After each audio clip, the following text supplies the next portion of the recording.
based on the blueprint of what our goals are for our. Because your mama and your daddy, or your mama and your mama, or your daddy and your daddy might have gotten together out of sheer survival.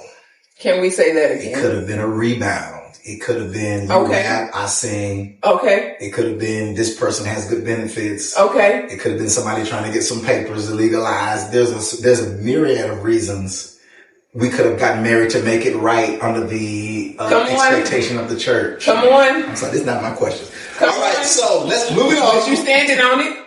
What is something childhood or family upbringing can affect in adult relationships? What is something childhood or family upbringing can affect, positive or negative? Everything. Everything. You know what comes to mind when you say that? We read a book. We just nerds.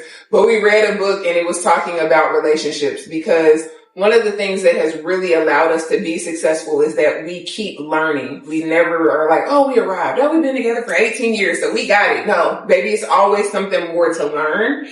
And so we were reading this book, and in the book it said, when you have an argument, it's not just you and your spouse.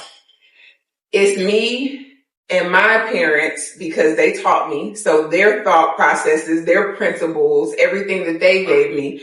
And then it's him and his parents. Everything they gave him or didn't give him, he's bringing into that argument. And the same thing for me. So when you come to an argument, it's not just you and him. The illustration they created is really 6 people arguing, because it's him plus 2 and it's me plus 2. So that's 6 people at odds. And to me, that's the danger of arguments versus, just having a conversation to understand, is we both just want our way. So, well, I was raised like this, so this is right. Well, you was raised like, so that is the danger of it. So that's why I say everything. We bring everything to the relationship. And sometimes we are very unaware that we're bringing everything in it, because, as a kid, you grow up and you be like, oh, I'll never do this. And I'm not going to be like this. And I hated that my mama or my daddy did this. But unbeknownst to us, it was literally being downloaded into the fibers of our beings. And so then you get into a relationship with somebody else and they start calling out those behaviors, and we're really mad at ourselves. I'm speaking for myself. You really be mad at yourself because you're like, man, I swore I wasn't going to do this, but now I'm doing it.